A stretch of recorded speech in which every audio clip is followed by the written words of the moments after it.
35 years. I'm retiring from private practice in June. So it's given me an opportunity over the last year or so to really reflect on, you know, my career, 35 years, and it's been an incredible career. You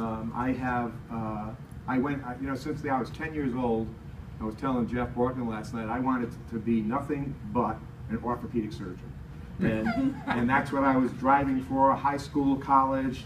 And then I went and did my clinical rotations at Memorial Hospital in 1976, 77. And it was right after my orthopedic rotation.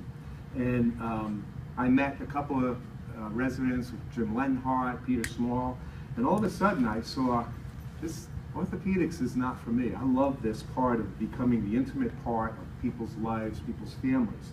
And after that, it was after about 2 weeks on the rotation, it was a no-brainer. So Karen asked me to just point out some of the highlights in my career, and I think by far the first one is getting into the Brown Family Practice Residency Program. It changed my life. It was only the third year of the program. I was the first foreign medical graduate to be accepted into the program. And I went in there, and man, I'll tell you, it was unbelievable. I'm there with residents from Johns Hopkins, Harvard, George Washington, and I'll tell you, I was nervous. But I did okay, I think. And then there's many of them are still really good friends of mine. The next big episode was 1988 when I was hired to be the head team physician at Providence College. Now remember, this is 1988. I think there might have been 2 sports medicine fellowships in the country at the time. And the person who was the head trainer at Providence College came from University of Miami, Ohio, where, I don't know, hopefully the sports medicine people know the name John Lombardo. He's considered to be the founder of primary care sports medicine. And because Ken trained under him, when he came here, he wanted nothing but primary care. And you know, it took us a little bit to kind of push the orthopods out of the way, but we were able to do it. The next thing was in 1990 when I was appointed to the Brown faculty, which was another life changer for me, because now I get to sit and talk with residents and students. One of the most fulfilling things I think a physician can do, to just, because it's a mutually beneficial relationship. It's not just us teaching, it's us learning from you guys quite a bit too, especially the older I get, the more I seem to learn from you people. I was solo for 20 years, and because of my affiliation with the residency, I was able to snare 2 outstanding partners after 20 years being solo with Mark Rosenberg and Jeff Wilson. I was going to say Jeff Manning, but that's it. And then the other blessing I've had is that I'm retiring in June, and Amity Rubio, our Teacher of the Year, is going to take my place in my practice.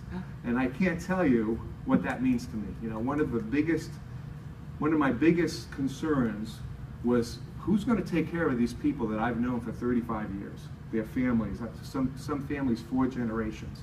And I'll tell you, Amity, I couldn't be happier. You're a gift for me, so thank you very much.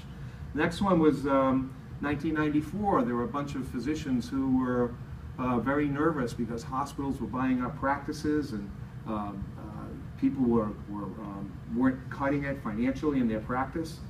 So 30 of us got together and formed what's called Rhode Island Primary Care Physicians Corporation. The second year in 1995, I became president. I've been president ever since.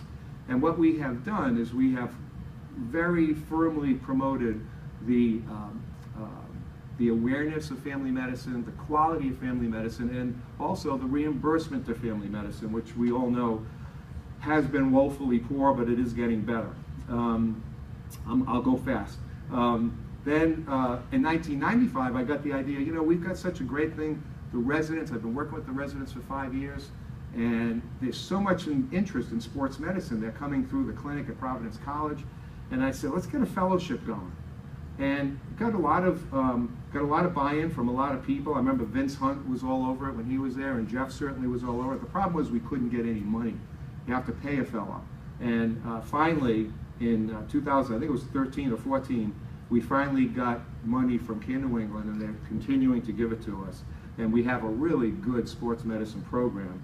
that's led by Jeff Manning, and I think Phil Salco and Amity Ruby have done a tremendous job in building this to one of the most popular sports medicine fellowships on the East Coast in just a few years. And then in 2013, we formed Integra, which is an affiliation between Rhode Island Primary Care. That 30 physicians is now 160 primary care physicians. And we work with Care New England, we work with South County Hospital to really try to unify healthcare and get the specialists and the hospitals and the VNAs and everybody to work together, sit down at the same table and figure out how can we do this better.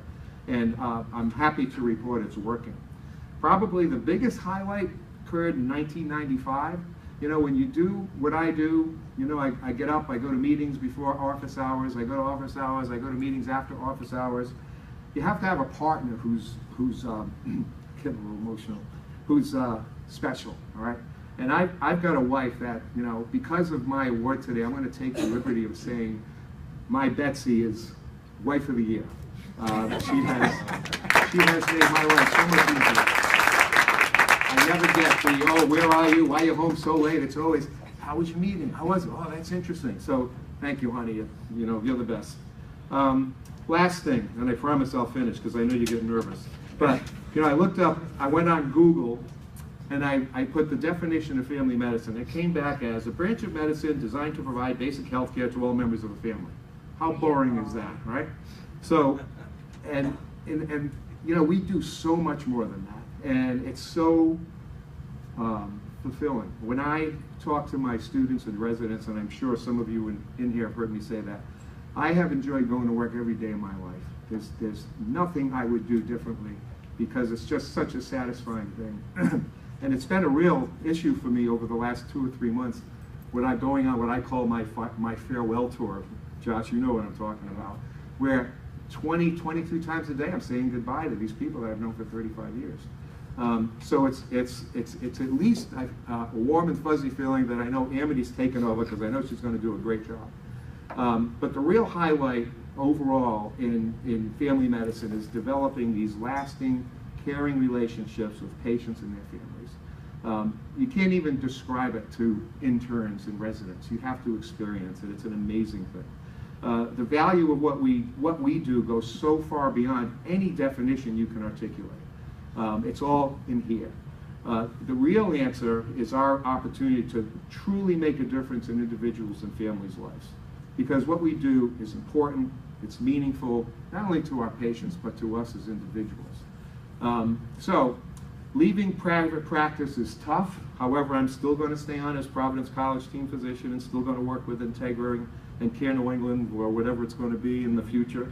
But watching family medicine develop from its infancy in the 70s, and it really was, there were no family residency programs before the early 70s, to what it is today gives me supreme confidence that the younger people in this room and beyond will not only carry on the impact of family medicine, but through your passion, and keep that passion, you'll continue to elevate it to new heights in the future. What I want to leave you with is first, continue your great work. Everything that's going on here today is just so satisfying to see. And remember too, because medicine's tough, we've got the rules from the insurance companies. We've got federal restrictions. We've got prior authorizations. We've got NCQA rules, malpractice. So the only thing I can say in my deep intellectual mind is, has anyone seen The Life of Brian by Monty Python? All right, so if you all remember that last scene where there's Monty Python with 15 other people hanging from a crucifix, and he starts whistling. Always think of the bright side of life, because you know, family medicine, 90% of it, you're in the bright side of life. So keep it going, and I'm sure I'm going to see you all around in the next couple of years. I'm not going away too soon. And thank you very much for this award. I thank the Academy, all you guys for, you know, nominating me, and everybody in this room. Thank you very much.